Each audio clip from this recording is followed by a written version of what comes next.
Historia e demokracisë në Shqipëri ka dëshmuar se kur zgjedhjet zhvillohen pa probleme, ka gjasa që edhe aspektet e tjera të jetës shoqërore të shkojnë mirë. Ndërkohë, zgjedhjet vendore të 2015-s janë të rëndësishme edhe për faktin se ato zhvillohen në një Shqipëri të reformuar nga pikpamja territoriale administrative.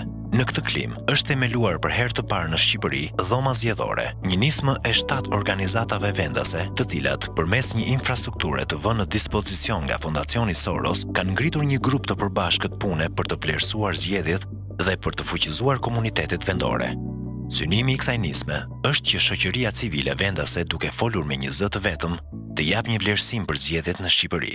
Dhoma zgjedhore është shtëpia e përbashkët e 7 organizatave të shoqërisë civile shqiptare, të cilët kanë bashkuar ekspertizën e tyre në monitorimin e procesit zgjedhor. Zgjedhjet në Shqipëri janë vëzhguar përgjithsisht nga vëzhguesit e huaj dhe palët në Shqipëri kanë marrë mendimin e arbitrit huaj. Pas 25 vjetëve tranzicion, ndoshta është koha që zgjedhjet në Shqipëri të monitorohen edhe nga aktorët vendor. Platforma sociale është një paket sugjerimesh që projekti u ka vënë në dispozicion kandidatëve për kryetar bashkie, bazuar në problemet që kanë mbledhur nga bisedat me komunitetin. Arkiva është video të mbledhura nga premtimet elektorale. Bëhet fjalë për premtimet e matshme, ato ku thuhet do ndërtohet një rrugë, do ndërtohet një shkollë, do ndërtohet një ujësiellës, do ul taksat me kaq %.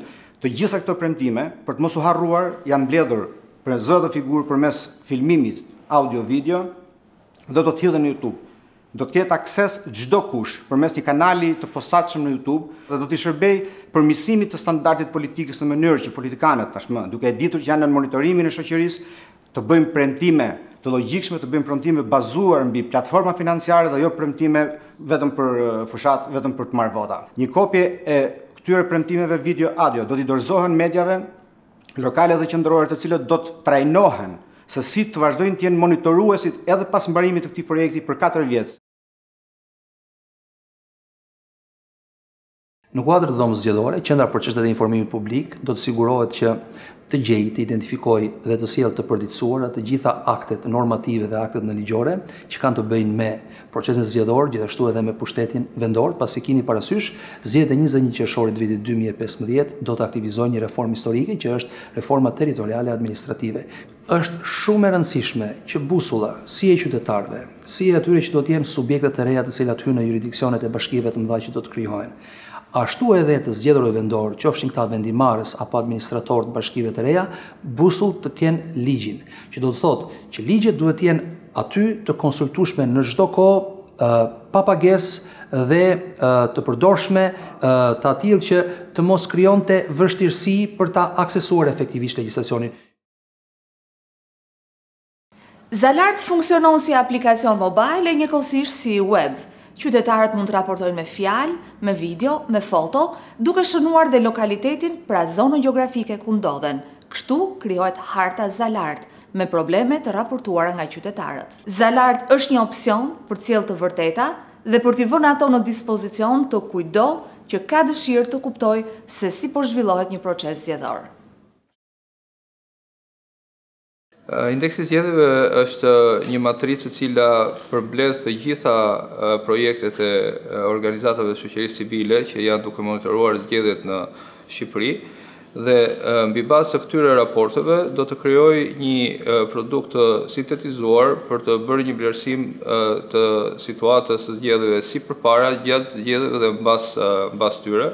Ky indeks është i rëndësishëm pasi për herë të parë arrin që të integrojë në Shqipëri përpjekje të organizatave të shoqërisë civile, të cilat edhe pse kanë vite që kanë kontribuar në monitorimin e zgjedhjeve, nuk kanë arritur më parë të sintetizojnë të gjitha produktet, arritjet e projekteve të tyre në një instrument të vetëm për të bërë të mundur pra vlerësimin e të tërë procesit dhe për të bërë të mundur që mbi bazë të këtij vlerësimi të kontribuojnë në përmirësimin e proceseve të mëtejshme.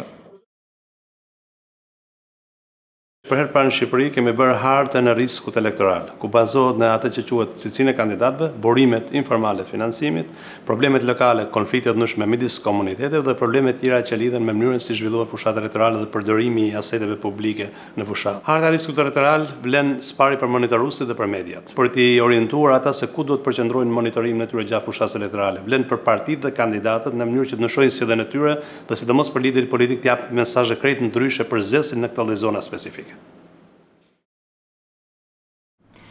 Koalicioni për zgjedhje të lira e të ndershme dhe për demokraci të qëndrueshme do të vëzhgojë zgjedhjet lokale të 21 qershorit 2015 me 1000 vëzhgues të stacionuar në 1000 qendra votimi, të cilat janë zgjedhur në mënyrë të rastësishme në të gjithë Shqipërinë nga 5299 qendra votimi që do të jenë në ditën e zgjedhjeve në 21 qershor 2015. Gjithashtu, koalicioni po vëzhgon periudhën parazgjedhore me 90 vëzhgues afatgjat të stacionuar në të 90 zonat e administrimit zgjedhor që janë ngritur në Shqipëri dhe procesin e numërimit të votave. Në kuadër të procesit zgjedhor të 2015-s, Instituti Shqiptar për zhvillimin e sistemeve zgjedhore po monitoron dhe po vëzhgon procesin e vendimarrjes në KQZ. Monitorimi dhe vëzhgimi që po ne bëjmë Komisionit Qendror të Zgjedhjeve është edhe në funksion të një presioni të vazhdueshëm që shoqëria civile po i bën këtij komisioni dhe administratës zgjedhore në përgjithësi për ta vënë atë përpara përgjegjësisë së saj për të administruar sa më mirë dhe sa më rregull këtë proces zgjedhor. Organizata anëtare të dhomës zgjedhore ka instaluar një pjesë të stafit administrativ, i cili vjen vazhdimisht dhe për ditë në dhomën zgjedhore. Unë jam koordinatore e dhomës zgjedhore, e cila bëj të mundur koordinimin e gjitha këtyre organizatave. Ne organizojmë takime, ndoshta më shumë se një herë në ditë, ku bëjmë të mundur shkëmbimin e informacionit të marrë nga terreni nga gjitha këto organizata në funksion të një koordinimi dhe një mbarvajtje sa më të mirë të dhomës. Stafi administrativ punon për ditë këtu, ndërkohë që anëtarët themelues të këtyre organizatave mblidhen një herë ose 2 herë në javë. Dhoma zgjedhore ka 3 risi tepër të rëndësishme. E para e çon procesin tek qytetari, e dyta unifikon zërat e shoqërisë civile vendase dhe e treta ndërmerr një nisëm komplementare, ku aktorët e shoqërisë civile janë krah për krah dhe jo përballë njëri tjetrit. Risia e parë është që qytetari në të gjitha projektet e anëtarëve të dhomës zgjedhore është në qendër. Dhoma zgjedhore jep mundësi që jo gazetarët, po qytetari të veprojë si gazetar, duke patur një arkiv të gjitha premtimeve elektorale të kryetarit të bashkisë dhe të kërkojë llogaridhënie, të rrisë llogaridhënien e pushtetit vendor, duke ushtruar presion të qytetarëve ndaj të zgjedhurëve të tyre. Dhoma zgjedhore përmes projekteve të anëtarëve të vet e bën qytetarin jurist. Pra qytetari nuk ka nevojë të marrë një avokat për të analizuar gjithë ligjet, por në plumb të dorës ka të gjithë kuadrin ligjor i cili detyron bashkinë, kryetarin e bashkisë dhe këshillin bashkiak që të veprojë dhe të mbrojë dhe të kujdeset për qytetarin.